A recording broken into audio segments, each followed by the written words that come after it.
Hello everyone, நான் Madan Gauri and hello my dear MG squad. நான் உங்களை கையெடுத்து கும்பிட்டுக்கிறேன். என் பையனோட கேஸை இந்த அரசாங்கத்தில் இருக்கக்கூடிய இன்னொரு ஃபைலா ட்ரீட் பண்ணாதீங்க.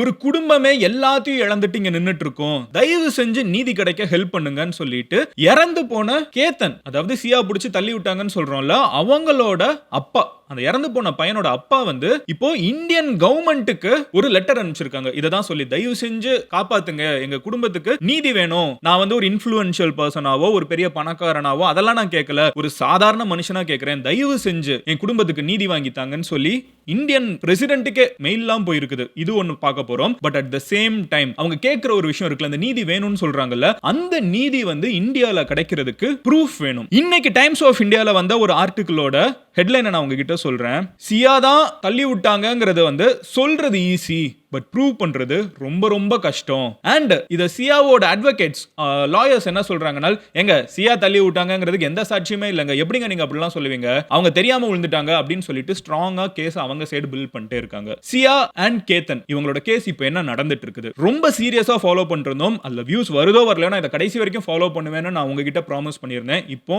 இறந்து போன பையனோட அப்பாவோட லெட்டர் நிறைய விஷயங்கள் எழுதியிருக்காங்க, மனசே உள்ள கொட்டி இருக்காங்க. அதுல அவங்க என்ன சொல்றாங்க, இன்னொரு சைடு போலீஸ் இதை ப்ரூவ் பண்றது ஏன் கஷ்டம்னு சொல்றாங்க. எங்க சீக்ரெட் போன் கிடைச்சிருச்சுங்கறாங்க, இன்னொரு சைடு வந்து அந்த பொண்ணைய நாங்க கூப்பிட்டு போய் எப்படி தள்ளி விட்டாங்கங்கறதெல்லாம் செக் பண்றோங்கறாங்க. இருந்தாலும் இந்தியால பஞ்ச் ஷீல் அப்படின்னு சொல்லப்படக்கூடிய ஒரு சிஸ்டம் நம்ம ஃபாலோ பண்ணணும். இந்த சிஸ்டம்ல இவங்க தான் தள்ளி விட்டாங்கன்னு நிரூபிக்கப்பட்டால் தான் சியாவும் சரி, சியாவோட காதலனான சேத்தனும் சரி, ரெண்டு பேரும் தண்டிக்கப்படுவாங்க. அதுல என்ன சேலஞ்ச் இருக்குது, இத தான் நம்ம இன்னைக்கு வீடியோல டீடைலா பார்க்க போறோம். பட் அதுக்கு முன்னாடி இந்த கேஸ்ல என்ன நடந்தாலும் எனக்கு தெரியணும் மதன் அப்படின்னு நீங்க நினைச்சீங்கன்னா, இது மட்டும் இல்ல, இந்த மாதிரி எந்த முக்கியமான கேஸ் இந்தியால நடந்தாலும் நீங்க ஃபுல்லா தெரிஞ்சுக்கணும் அப்படின்னு நினைச்சீங்கன்னா இந்த சேனலை சப்ஸ்கிரைப் பண்ணி எம்ஜி ஸ்குவாட்ல சேருங்க. அப்போனா தான் நான் போஸ்ட் பண்ற இந்த வீடியோஸ் எல்லாம், இந்த இன்வெஸ்டிகேஷன் ரிலேட்டடான எல்லா வீடியோஸும் உங்களுக்கு யூடியூபோட அல்கோரிதம் கரெக்டா வந்து சேர்க்கும். இப்போ முதல் விஷயத்துல இருந்தே வர ஆரம்பிச்சிடுறேன். ஃபர்ஸ்ட், இறந்து போன பையன் கேத்தனோட அப்பா, அதாவது சியாவும் சேத்தனும் மலையில இருந்து பிடிச்சி தள்ளி விட்ட பையன், இறந்து போன பையன் இருக்கான்ல, அவனோட அப்பா எழுதி இருக்கிற ஒரு லெட்டர் யாருக்கு, இந்தியன் கவர்மெண்டோட பிரசிடென்ட்டுக்கு, திரௌபதி முர்முக்கு டைரக்டா ஒரு மெயில் அனுப்பிச்சிருக்காங்க. அதுல அவங்க என்ன சொல்றாங்கன்னா,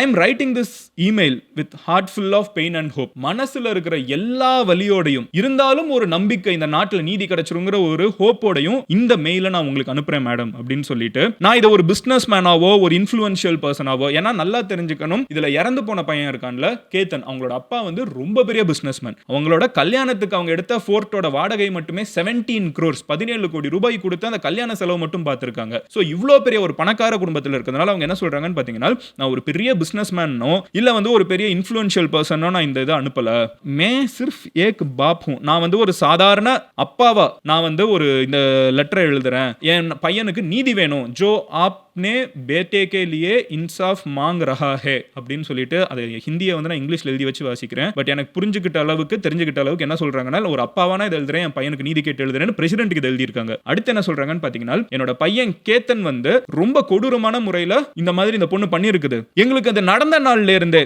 எங்க வாழ்க்கையே கம்ப்ளீட்டா தலைகீழ போயிடுச்சு. ஒரு நாள் காலையில, ஏன்னா இது யோசிச்சு பாருங்களேன், நம்மளுக்கெல்லாம் இது ஒரு நியூஸ், நம்ம வந்து இப்படி ஒரு பையனுக்கு நடந்துருச்சுன்னு யோசிக்கிறோம். பட் அவங்க அப்பா அதை அனுபவிச்சுட்டு இருக்காங்க. அவங்க சொல்றாங்க, ஒரு நாள் காலையில நாங்க எந்திரிக்கிறப்பவும் every morning we wake up with the same pain, அதே வலியோட நாங்க டெய்லி காலையில எந்திரிச்சிட்டு இருக்கோம். அண்ட் டெய்லி நைட் அதே வலியோட நாங்க தூங்கிட்டு இருக்கோம். எங்க மனசுக்குள்ள இருக்கிறது ஒரே ஒரு கேள்விதான், எங்க பையனுக்கு நீதி கிடைக்குமா அப்படிங்கிறது ஒரு மட்டும்தான். எங்களோட மகனான கேத்தனுக்கு நியாயம் கிடைக்குமா அப்படிங்கிறது தான். அந்த வலி எங்களுக்கு இங்க முடியல. 20 நாள் கேத்தனை இழந்த 20 நாள் எதிர்பார்க்கல. ரொம்ப நல்லா வளர்த்த பையன், கல்யாணமாக போகுதுன்னு ஃபேமிலியே எக்ஸைட்டடா இருக்கிற பையன், எங்களுக்கு இருக்கிற ஒரே பையன், ஸோ அவ்வளோ முக்கியமாக வளர்த்துட்டு இருந்தா அந்த ரொம்ப பாசமாக இருந்த பையன் வந்து இறந்து போனா அப்படிங்கிறத எங்களால் ஏற்றுக்கவே முடியல.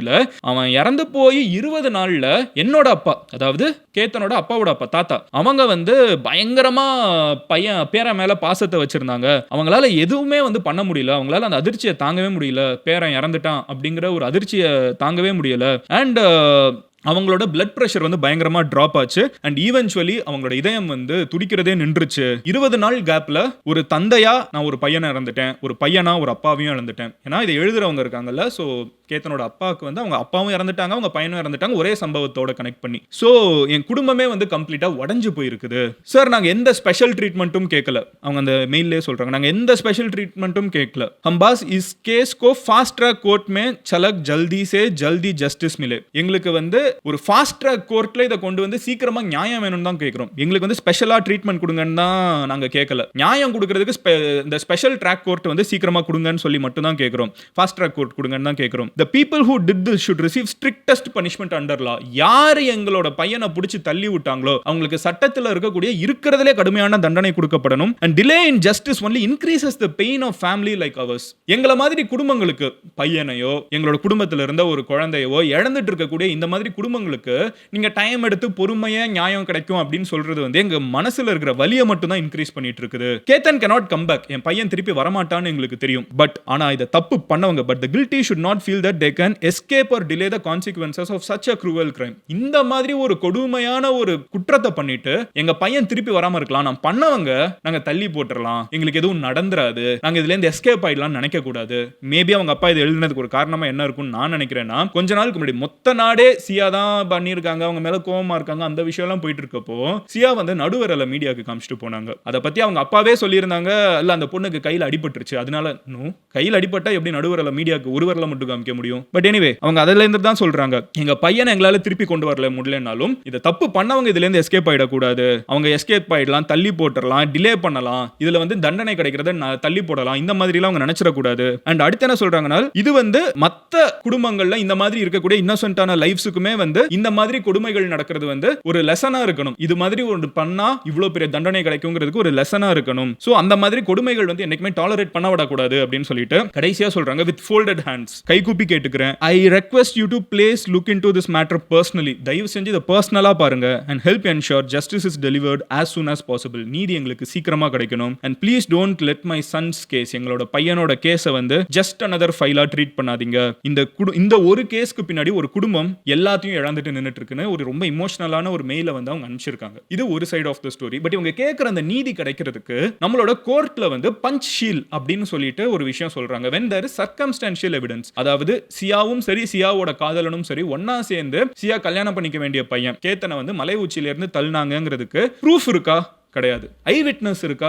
கிடையாது. ஏன்னா அங்க சிசிடிவியும் கிடையாது, அங்க பிடிச்சி யாரும் தள்ளினதையும் யாரும் பார்க்கல. பட் இருக்கிறது எல்லாமே மதன் அவங்க தான் தள்ளாங்க இவ்வளவு நாள் நீயும் வீடியோல பேசின போலீஸும் சொன்னாங்கன்னு கேட்டீங்கன்னா இது எல்லாமே போலீஸ் வந்து இதுதான் நடந்திருக்கு அப்படின்னு சொல்லிட்டு சர்க்கம்ஸ்டான்ஷியல் எவிடன்ஸை வச்சு உங்களுக்கு இருக்கக்கூடிய எவிடன்ஸை வச்சு அவங்க சொல்லியிருக்காங்க. சில சோர்சஸ்ல என்ன சொன்னாங்கன்னு பாத்தீங்கன்னா சியாவும் சரி சேத்தனும் சரி, அதாவது மாட்டிக்கிட்ட ரெண்டு பேரும் காதலர்கள் ரெண்டு பேரும் வந்து அவங்களே ஒத்துக்கிட்டாங்க அப்படின்னு ஒரு வெர்ஷன் இருக்குது. பட் பிரச்சனை என்னன்னு பாத்தீங்கன்னா அவங்க போலீஸ் கிட்ட சொல்றத கோர்ட்ல வந்து ப்ரொடியூஸ் பண்ண முடியாது. ப்ரொடியூஸ் பண்ணனும்னா கோர்ட் கிட்ட வந்து கோர்ட்ல வந்து போலீஸ் வந்து எங்க கிட்ட இப்படி சொன்னாங்க அப்படின்னு சொல்லணும்னா அதுக்கான எவிடன்ஸ் வேணும். ஓகே அப்படியா, அவங்க வந்து இப்படி 4 கால் பேசினாங்க, இவங்க இப்படி எல்லாம் பிளான் பண்ணாங்கன்னு இருக்கா, ஓகே அதுக்கான சாட்சி என்ன இருக்குது அப்படின்னு கேட்பாங்க.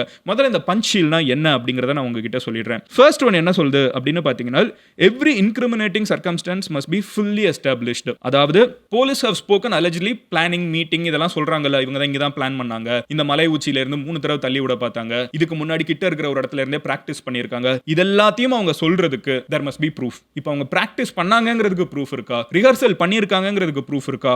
ஒன். சோ அது வந்து ஃபர்ஸ்ட் சேலஞ்ச். போலீஸ் வந்து ஆமா இருக்குன்னு சொல்லுவாங்க, வாய் வார்த்தையில ஒத்துக்கிட்டா பத்தாது, இதுக்கெல்லாம் சாட்சி இருக்காங்கறத பார்க்கணும். ரெண்டாவது, the proved facts must point only to the guilty of the accused. அதாவது each of those claims however will need to be supported by admissible evidence and இதெல்லாமே ஒருத்தங்கள வந்து குறி காமிக்கணும். இதெல்லாமே வந்து ஒருத்தங்க தான் பண்ணிருக்காங்கங்கறத காமிக்கணும். மூணாவதா ஒருத்தங்க பண்ணிருக்க சான்ஸ் இருக்குன்னு இருந்துச்சுன்னா இந்த கேஸ் வீக் ஆயிடும். இதுக்கு ஒரு ஃபேமஸான எக்ஸாம்பிள் என்னன்னு பாத்தீங்கன்னா ஆயுஷி தல்வார் கேஸ் அப்படின்னு ஒன்னு இருக்குது. கரெக்ட்டா நம்ம எல்லாரும் நொய்டா கேஸ்னு சொல்லுவாங்க. இந்தியா ஃபுல்லா ரொம்ப ஃபேமஸான கேஸ். நம்ம சேனல்ல அத பத்தி ஒரு வீடியோ மேக் பண்ணிருக்கோம். அதுல வந்து அவங்க அப்பா அம்மாவே தன்னோட பொண்ண இப்படி பண்ணிட்டாங்கன்னு சொல்லிட்டு ஒரு பெரிய கேஸ் ஆச்சு. பட் அதுல வேற ஒருத்தங்க பண்ணிருக்க சான்ஸ் இருக்குன்னு கோர்ட்ல சொன்ன உடனே தண்டிக்கப்பட்டவங்க வந்து இல்ல அவங்க தான் அந்த குற்றவாளின்னு சொல்ல முடியாது. ஏன்னா இதெல்லாம் சர்க்கம்ஸ்டான்ஷியல் எவிடன்ஸ் தான், இவங்க தான் பண்ணாங்கங்கிறதுக்கு சாட்சியில இப்படி நடந்திருக்கலாம் அப்படின்னு சொல்றதுக்கான சாட்சி தான் இருக்குங்கிறதுனால அது வந்து அக்செப்ட் பண்ண முடியாதுன்ட்டாங்க. மூணாவது விஷயம் என்ன அப்படின்னு பாத்தீங்கன்னா, the circumstance must be conclusive in nature.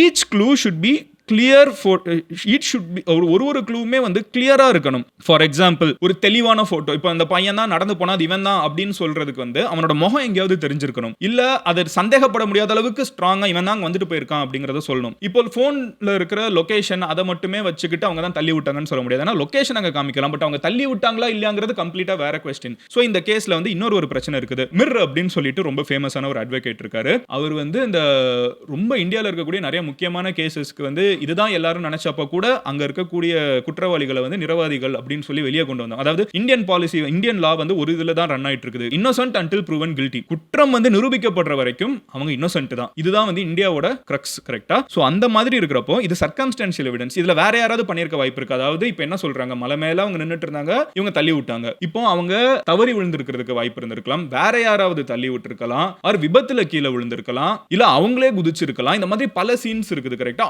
Just possibilities, நிறைய பாசிபிலிட்டிஸ் இருக்குது. இதுல இதுதான் நடந்துச்சு, இவங்க தான் பிடிச்சி தள்ளி விட்டாங்கிறதுக்கு என்ன சாட்சி இருக்குங்கிறத தான் கோர்ட் கேட்கும். அதை தான் அவங்களோட அட்வொகேட்ஸும் ரொம்ப ஸ்ட்ராங்கா முன்வைப்பாங்க. முதல்ல இருந்தே அவங்க அட்வொகேட் சொல்லிட்டு இருக்கிற ஒரு விஷயம் என்னன்னு பாத்தீங்கன்னா, இதுக்கு சாட்சி கிடையாது, இதுக்கு ப்ரூஃப் கிடையாது, இது எப்படி நீங்க சொல்லலாம், இதுக்கு என்ன ப்ரூஃப் இருக்குன்னு கேட்கறதுக்கு முக்கியமான காரணம் என்னன்னு பாத்தீங்கன்னா, இதுக்கான சாட்சி வந்து இவங்க கிட்ட இவங்க தான் தள்ளி விட்டுங்கிறதுக்கு பார்த்த சாட்சியோ இல்ல சிசிடிவியோ எதுவுமே கிடையாது. அதுதான் இவங்க வந்து இவங்க கிட்ட இருக்கிற மிகப்பெரிய ஆயுதமா எடுத்துக்கிட்டு சியாவையும் சரி சேத்தனையும் சரி டிஃபெண்ட் பண்ணிக்கிட்டே இருக்காங்க. அடுத்து என்ன அப்படின்னு பாத்தீங்கன்னா, every reasonable alternative explanation consistent with Innocent must be excluded. அதாவது இது வந்து ஒரு விபத்து தான் அப்படின்னு யாராவது ஒருத்தங்க சொல்றாங்கன்னா, எதிர்க்கட்சி அதை தானே சொல்றாங்க, அது விபத்தா இருக்க வாய்ப்பே இல்லங்கிறத வந்து போலீஸ் ப்ரூவ் பண்ணணும், கவர்மெண்ட் ப்ரூவ் பண்ணணும். அப்போனா தான் இவங்க தான் பண்ணாங்கன்னு ஒத்துக்க முடியும். அது விபத்தா இருக்க வாய்ப்பு இருக்குன்னு அவங்க ப்ரூவ் பண்ணிட்டாங்கன்னா இந்த கேஸை வந்து ஜெயிக்கிறது கஷ்டம். அஞ்சாவது என்ன அப்படின்னு பாத்தீங்கன்னா, the chain of evidence must be complete, leaving no reasonable doubt that accused committed the offense. அதாவது ஒரு போட்டோ இது வந்து இந்த இதுக்கப்புறம் இதுக்கப்புறம் இது அப்படின்னு வந்து சர்க்கம்ஸ்டான்ஷியல் எவிடன்ஸா இருக்கிறது எல்லாமே வந்து ஒண்ணுக்கு ஒண்ணு ப்ராப்பரா கனெக்ட் ஆயிட்டே வரணும். நடுவுல ஏதோ ஒரு இது மட்டும் வந்து கேப்பா இருக்குன்னா அதை எடுத்துக்க மாட்டாங்க. இப்போ நிறைய பேருக்கு ஒரு கேள்வி இருக்கும், அதான் இவ்ளோ 5 ஸ்ட்ராங்கான சட்டங்களை ஏன் வைக்கணும், இவங்க தான் பண்ணாங்கன்னு இவ்ளோ நம்மளுக்கு தோணுதுன்னா மக்களுக்கு தோன்றதை வச்சு கோர்ட் வந்து அப்படி சொல்லாது. சோ ஏன் இது இவ்ளோ கஷ்டமா இருக்குது, இந்த 5 ரூல்ஸ் எல்லாம் ஏன் இவங்க வச்சிருக்காங்க அப்படின்னு கேட்டீங்கன்னா, in one sentence உங்ககிட்ட நான் சொல்லணும்னால், in a case based on clues instead of direct proof. அதாவது சாட்சிகள் இல்லாம க்ளூ வச்சு இவங்க இதுக்கு முன்னாடியே பேசியிருக்காங்க, இவங்க இதுக்கு முன்னாடியே லவ் பண்ணிருக்காங்க, இவங்க ரெண்டு பேர் லவ் பண்ணாங்கங்கிறதுக்காக அவங்க தான் இவங்களை தள்ளி விட்டாங்கன்னு சொல்ல முடியாதுன்னு கோர்ட் சொல்லுது. ஃபர்தரா என்ன சொல்லுதுன்னு பாத்தீங்கன்னா, every clue must be proven. இப்படிதான் இவங்க லவ் பண்ணாங்கன்னா அவங்க லவ் பண்ணாங்கங்கிறதுக்கு சாட்சியா காட்டு, அவங்க கல்யாணம் ஆயிருக்கணும் அவங்க கல்யாணம் ஆயிடுச்சுங்கிறதுக்கு சாட்சி காட்டு, இவங்க மலைக்கு இவங்க தான் பிளான் பண்ணி கேத்தனை கூப்பிட்டு போனாங்கன்னா அதுக்கான சாட்சியை காட்டுங்க, அவங்க எல்லாம் அங்க இருந்தாங்கன்னா அதுக்கான சாட்சியை காட்டுங்க, இவங்க தான் தள்ளி விட்டாங்கன்னா அதுக்கான சாட்சியவும் காட்டுங்க. க்ளூ மட்டும் வச்சுக்கிட்டு இவங்க பிளான் பண்ணாங்க அதனால தான் இவங்க பண்ணிட்டாங்க, பிளான் பண்ணிருக்கலாம் ஆனா அவங்க தான் பண்ணாங்கங்கிறதுக்கான சாட்சி என்ன இருக்குது, அந்த மாதிரி கோர்ட் ரொம்ப ஸ்ட்ரிக்ட்டா கேட்பாங்க. But court has its reason. அதுக்கு வரேன். அதுக்கப்புறம் என்னன்னு பாத்தீங்கன்னா, இது எல்லாமே fit together perfectly, point only to the accused and leave no reasonable innocent explanation. இவங்க வந்து இன்னோசன்ட்னு சொல்றதுக்கான எந்த எக்ஸ்பிளனேஷனும் இருக்காது. இந்த கோர்ட்ல இது இன்னும் இந்த கேஸ்ல இன்னும் இது complicated because there are 2 people. நம்மளுக்கு ஸ்டார்டிங்ல இருந்தே இருக்கிற ஒரு டவுட் என்னன்னா, போலீஸ் சொல்ற வெர்ஷன் ஒன்னு இருக்குது. அதாவது சியா வந்து ஒரு சிக்னல் கொடுத்தாங்க, பின்னாடியில இருந்து சேத்தன் அவங்க லவ் பண்ற பையன் வந்து கல்யாணம் பண்ணிக்க வேண்டிய பையனை கேத்தனை வந்து புடிச்சு தள்ளி விட்டாங்க அப்படிங்கிறது தான் போலீஸ் சொல்ற வெர்ஷன். பட் இன்னொரு வெர்ஷன் வந்து போலீஸ் சோர்சஸ் மூலமாவே இன்னும் கொஞ்சம் வந்துட்டு இருந்துச்சு. அது என்ன சொல்லுச்சுன்னு பாத்தீங்கன்னா, 2 பேரை சேர்ந்து தள்ளி விட்டாங்க அப்படின்னு சொல்லப்பட்டுச்சு. அப்புறம் சியாவே இதுக்கு முன்னாடி 3 முறை தள்ளி விட பார்த்திருக்காங்க, சியாவே ஒரு தடவை தள்ளி விடவும் செஞ்சிருக்காங்க, பட் அந்த கேத்தனை வந்து புடிச்சு எல்லாரும் புடிச்சு மேல வந்துட்டாங்க. அப்ப ஏன் இப்போ இன்னொருத்தங்க இப்போ இவங்க தள்ளி விட்டாங்கன்னு சொல்றதுக்கு என்ன சாட்சி இருக்குது? அப்ப 2 பேர்ல யாரு தள்ளி விட்டாங்க? ஏன்னா தள்ளி விட்டவங்களுக்கு ஒரு தண்டனை, தள்ளி விடுறதுக்கு உடந்தையா இருந்தவங்களுக்கு ஒரு தண்டனை. யாரு தள்ளி விட்டாங்க, இதுக்கான சாட்சி இவங்க தான் தள்ளி விட்டாங்கங்கிறதுக்கான சாட்சி என்ன இருக்குது? போலீஸ் கிட்ட உங்க இன்வெஸ்டிகேஷன்ல ஒத்துக்கிட்டாங்கங்கிறது போலீஸ்ல ப்ரொடியூஸ் பண்ண முடியாது. ஏன்னா இப்போ இவ்வளவு ஸ்ட்ரிக்ட்டா இருக்கிறதுக்கான காரணம் யாரு தள்ளி விட்டாங்கங்கிறது நம்மளுக்கு இன்னும் தெளிவா தெரியாது. போலீஸ் சொல்ற வெர்ஷன் தான் தெரியுமே தவிர கோர்ட் வந்து இவங்க தான் தள்ளி விட்டாங்கன்னு சொல்லல. சோ போலீஸ் கிட்ட வந்து கோர்ட் அதையும் கேட்பாங்க, 2 பேர் இருக்கிறதுனால யார் இத பண்ணாங்க, போன்ல டவர் 2 பேருக்கும் இருக்கு அப்படிங்கிறதுனால தள்ளி விட்டாங்கன்னு சொல்ல முடியாதுன்னு கோர்ட் வந்து இவ்ளோ கேள்விகள் கேட்கும். ரீசன் ஒரு நிரபராதி. ஒருவேளை நம்ம இப்ப எல்லாருமே சியா தான் இத பண்ணிட்டாங்கன்னு நினைக்கிறோம், but what if she didn't to it? ஒருவேளை அவங்க இத பண்ணலனா, அவங்க கோவத்துல வந்து நடுவிரல மீடியாவுக்கு நம்மளுக்கு எல்லாம் காமிச்சிருந்தாங்கனா, ஒருவேளை அவங்க இன்னோசென்ட்டா இருந்தாங்கனா, வாட் இஃப் அந்த மாதிரி இருக்கிற ஒரு நிலவரத்துல அவங்க தண்டிக்கப்படக்கூடாதுன்னு கோர்ட் நினைக்கும். அதுதான் கோர்ட்டோட வேலை. ஏன் கோர்ட் அப்படி நினைக்குதுனால், இந்தியாவோட பாஸ்ட் ரெக்கார்ட்ஸை பாருங்க. பல முறை இன்னோசென்ட்டா இருக்கிறவங்க பல வருஷம் ஜெயில் தண்டனை அனுபவிச்சிருப்பாங்க. நம்ம இன்ஸ்டாகிராம்ல கூட சில வீடியோஸ் இந்த மாதிரி பார்ப்போம். யூஎஸ்ல இருக்கிற கோர்ட் எல்லாம் வந்து வெளியில வீடியோவே ரிலீஸ் பண்ணுவாங்க. ஒருத்தங்க 40 வருஷம் தண்டனை அனுபவிச்சிருப்பாங்க. 41வது வருஷம் அவங்க ஜெயில்ல இருக்கிறப்போ அவங்க தப்பு பண்ணல, அவங்க இன்னோசென்ட்னு ஒரு விஷயம் நம்ம கண்டுபிடிப்போம். கோர்ட்டுக்கு வந்து அது எவ்வளோ பெரிய ஒரு குற்ற உணர்ச்சின்னு யோசிச்சு பாருங்களேன். நம்ம சொசைட்டியாவே அது எவ்வளோ பெரிய குற்ற உணர்ச்சி. பண்ணாத தப்புக்கு ஒருத்தங்க 40 வருஷம் தண்டனை அனுபவிச்சா எப்படி இருக்கும்? எவ்வளோ பெரிய ஒரு கொடுமை அது. ஸோ கோர்ட் வந்து என்ன ஸ்டாண்ட் எடுத்துரும்னா, தப்பு பண்ணவன் கூட வெளியே போகட்டும். ஆனா தப்பு பண்ணாத ஒருத்தன் வந்து தண்டிக்கப்படக்கூடாது. ஊர்ல இருக்கிற எல்லாரும் அப்படி சந்தேகிக்கிறாங்கிறதுக்காக அவங்க தண்டிக்கப்படக்கூடாதுன்னு இவ்வளோ ஃபோக்கஸ்டா கோர்ட் யோசிக்கும். ஏன்னா இந்த பாஸ்ட் அந்த மாதிரி நடந்திருக்குது. பட் நம்ம இப்போ இந்த கேஸை பார்க்கிறப்போ கேத்தனோட அப்பா அவங்க கேட்கிற ஒரு மன்றாடுதல் இருக்குல்ல, எல்லாம் சரிங்க, நான் ஸ்பெஷல் ட்ரீட்மெண்ட்லாம் கேட்கலங்க, ஃபாஸ்ட் ட்ராக் கோர்ட் கொடுங்க, சீக்கிரமா இதை ப்ரொசீட் பண்ணுங்க, நாள் கடத்தாதீங்க, ஒரு நாள் எங்களால நிம்மதியா தூங்க முடியல, காலையில எந்திரிக்கிறப்போ எங்க அப்பாவையும் இழந்துட்டேன், என் பையனையும் இழந்துட்டேன், எல்லாம் இருக்குது. பட் 20 நாள்ல 2 பேரையும் இழந்துட்டு ஒரு குடும்பமே உடஞ்சு நிக்குது.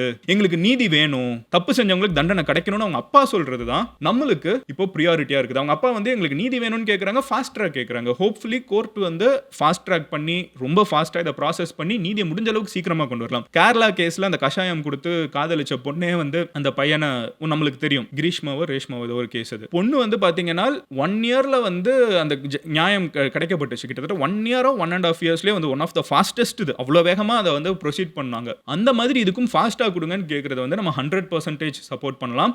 அட் த சேம் டைம் இன்னொரு விஷயம், ப்ரூஃப் போலீஸ் சீக்கிரமா ப்ரொடியூஸ் பண்ணால்தான் இந்த கேஸ் வந்து தாங்கும். நிறைய ஃபேமஸான கேசஸ், ஆருஷி தல்வார் கேஸா இருக்கட்டும், சோனம் ரகுவன்ஷியா அந்த பையன், இந்த ஹனிமூன் கப்புள் அந்த கேஸா இருக்கட்டும், இதெல்லாம் சாட்சிகள் வந்து ஸ்ட்ராங்கா இல்லங்கிறதுனால சர்க்கம்ஸ்டன்ஷியல் எவிடன்ஸ் வந்து ஒரு கோர்ட்ல ப்ரூவ் பண்ணாலும் இன்னொரு கோர்ட்ல அதை கேன்சல் பண்ண முடியும், இன்னொரு மேல் கோர்ட்டுக்கு போய். ஸோ இதெல்லாம் வந்து ப்ராப்பரா ப்ராசஸஸ் வந்து கரெக்டா இருக்கணும், ப்ரூஃப் தெளிவா இருக்கணும். ஹோப்ஃபுல்லி மகாராஷ்டிரா போலீஸ் வந்து எல்லா தேவையான ப்ரூஃபையும் கொண்டு வந்து சப்மிட் பண்ணுவாங்க. And as I always say, நம்ம சேனல் இது இவ்வளவு நேரம் பார்த்துட்டு இருக்கீங்கன்னா உங்களுக்கு இது எவ்வளவு பர்சனலா நீங்க எடுத்திருப்பீங்கன்னு எனக்கு தெரியும். எனக்குமே வந்து இது ரொம்ப பர்சனலா இந்த கேஸை நான் ஃபாலோ பண்ணிட்டு இருக்கேன். கண்டிப்பா இதுல என்ன அப்டேட் வந்தாலும், முக்கியமான அப்டேட்ஸ் என்ன வந்தாலும், அட்லீஸ்ட் வீக்லி ஒன்ஸ் முக்கியமான விஷயங்கள் எது நடந்தாலும் நான் உங்ககிட்ட வந்து சொல்றேன். எனக்கு ஒரே ஒரு விஷயம் தான், இந்த கேஸ்ல கேத்தனுக்கு நீதி கிடைக்கணும். நான் வந்து இதை ஃபாலோ பண்ணி எனக்கு மைண்ட் ஃபுல்லா அந்த பையன் அவங்க கல்யாணம், அந்த என்கேஜ்மெண்ட் வீடியோ அதெல்லாம் பார்க்குறப்போ அவ்வளோ மனசு கஷ்டமா இருக்குது. அந்த பையனுக்கு எப்படிங்க அப்படின்னு எனக்கு ஒன்று ஒரு மாதிரி உள்ள ஓடிட்டே இருக்குது. கண்டிப்பா நான் பேசுறேன், நீங்களும் ஸ்டே கனெக்டட். கண்டிப்பா